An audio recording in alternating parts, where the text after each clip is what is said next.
Dear students, let us start the discussion on today's newspaper, that is 8th December 2016. The first article is related to federalism. Constitutionally, Indian federalism is biased towards the center. But functionally, in the last decade, if we see, it has got shifted towards the states. The major reason is growth of coalition politics and the strengthening of the regional parties in India. If we see during Indira Gandhi era, the federalism is strongly shifted in favor of the center, but later the things have changed.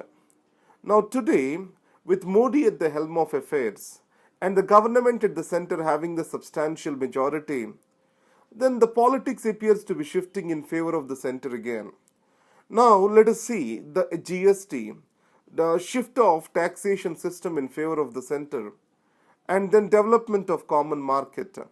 Added to that, new schemes such as Uday, changing role of Rajya Sabha, all this reflects the growing strength of the center in center-state relations and decreasing bargaining power of the states vis-a-vis the center. Now, this narrative can be objected in the name of cooperative federalism. But however, let us talk about the Rajya Sabha and its role in this context. You all know that most of the bills are being introduced as the money bills to bypass the Rajya Sabha. And the qualifications today do not require a person to reside in that particular state to get elected from the state to Rajya Sabha.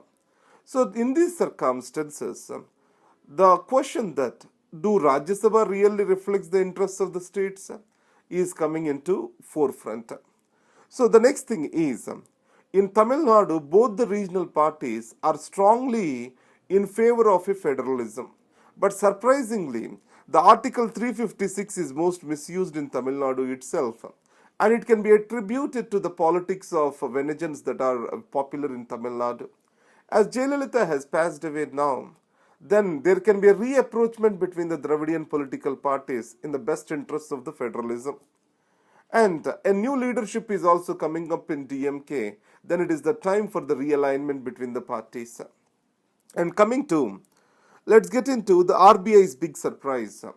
Now, after demonetization, it's a natural expectation that the money flow with the banks is increasing and RBI will decrease the deposit rates and also the interest rates.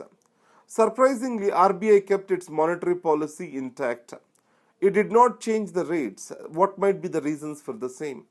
The thing is, after the Trump has elected to the presidency in the United States, then the US and the environment is fast changing in the US. US Fed is also likely to raise the interest rates as the employment rate has become normal in the United States now. So as the interest rates gets raised in US, the flight of capital is the next event. Because whenever there is uncertainty, people try to shift their capital to the more certain land. And as the interest rates increases, it becomes much favorable land for the capital. And the second thing, the global crude oil prices are going to increase. The OPEC has decided to cut down the production. It means that the demand is bound to go up and the price are also expected to go up. And under the inflation targeting, the inflation is expected to be maintained below 5%. And there are fears of rising the costs of this particular thing. And the growth projections are also been lowered after the demonetization to 7.1. So these are the RBI's monetary policy stances. Mr. Cho Ramaswamy, the journalist, writer, editor of Tughlaq, has passed away. And he is a nationalist, center-rightist, and he is known for his strong views against the AIDMK and DMK's feudal politics. And he has passed away in Chennai. And then demonetization is for the long run. So now, remember this way. The populistic socialism during Indira Gandhi era, the socialistic narrative during Nehruvian era, failed to provide for the failed to provide for the employment and wealth to the people. And then 1990s reforms, yes, they have given the wealth to the people, but at the same time, inequalities and corruption have increased. So in this context, the crony capitalism is rising in the country. And this crony capitalism can be said as this.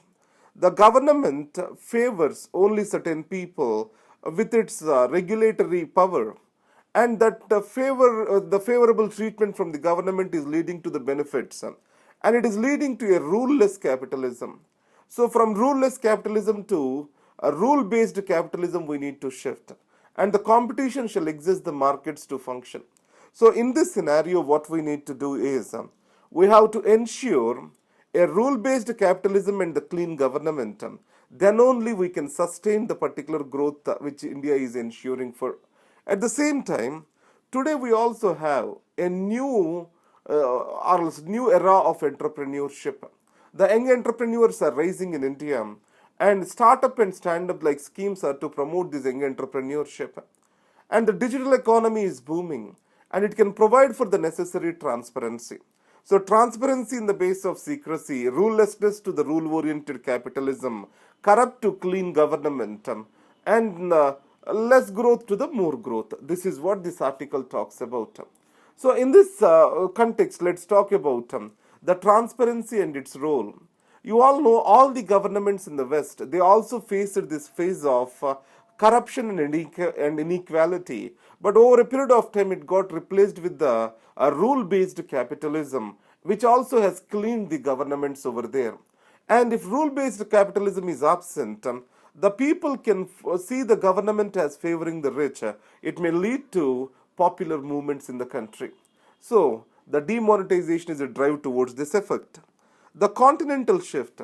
The politics are fast changing in Europe. One way the far-right parties are growing in significance. You can see that in Brexit referendum and also growth of the Marine Le Pen in the case of France. But there are surprises here and there. In this week, if you see in Austria, the victory of Alexander van der Bellen, a pro-European Union, a pro-liberal, is a surprise. At the same time, on the other side, in Italy, the pro-European liberal Mr. Matteo Renzi, he lost the referendum on the constitutional amendment. So it means the European voter is becoming more and more unpredictable. So in this context, the parties in the Europe cannot take the voter for granted. And it is 3 years after Kaushal judgment. So the Kaushal judgment by the Supreme Court in Naj Foundation versus Kaushal has upheld the section 377 of the Indian Penal Code that criminalizes the sex or else unnatural sex, and it is going to criminalize the entire community of the LGBTs. So in this context, the same Supreme Court also has said that LGBTs need to be recognized as a third gender, and it is been seen as a weakening of the rights movement in India. That's what this article talks about. Now coming to the upper house, and it talks about the role of the parliament in Brexit. You know that the parliament sovereignty exists in Britain, and unwritten constitution makes the parliament the supreme. So in the Brexit referendum, does the parliament has any authority? This is what is in question. So there is a dilemma over here. One way the parliament's role as the guardian of the nation has to be protected, and at the same time it shall not appear in such a way that it is violating the popular will which has been expressed through the Brexit. So the House of the Lords, the upper house, gets its power as with its expertise of the people, expertise of the advice. So in this context, the parliamentary role of it shall get redefined is in question. And let's get into the demonetization drive. As we have discussed, it has worst affected the rural India, where the informal economy is dominating and the banking sector did not reach to the grassroots level. And then coming to benefits of demonetization, according to the finance minister, they will be in long term, where India will be shifting from cash economy to the digital economy, and more the transactions of the people with the business gets reported to the government and decreases the avenues for tax evasion. Now let's refer the guardians of federalism, what this article talks about. So there is a shift towards the centralization, and in this context, the states have to stand strong to gain their bargaining power. RBI's big surprise. The interest rates remained unchanged in the monetary policy of RBI. It is due to inflation pressures from rising crude oil prices and also rise in interest rates by the US Fed. And Cho Ramaswamy passed away. On the perspective page, demonetization is for the long run. So the rule-based capitalism and clean government are essential for new emerging India, and demonetization is a drive in that direction. The continental shift, the voters in Europe are becoming more unpredictable. 3 years of Kaushal judgment has upheld the legal validity of Section 377 that criminalizes the LGBT community. And House of Lords divided on Brexit role. So it is a challenge between popular vote and the parliamentary sovereignty in the case of UK. And ISRO launched Resource Sat 2, which will be used for agriculture. And then the question of the day, it is about changing landscape of politics in India, how the centralization is growing in this, what are the role of Rajya Sabha, and added to that the political economy, how it is shifting in favor of the center, tax distribution, all these things you can discuss in this particular question. Thank you very much. As today I have a flight to catch at 6 o'clock, I'm traveling to Delhi, so this Indian Express was not uploaded on time, so I was unable to do that. Thank you very much and all the best.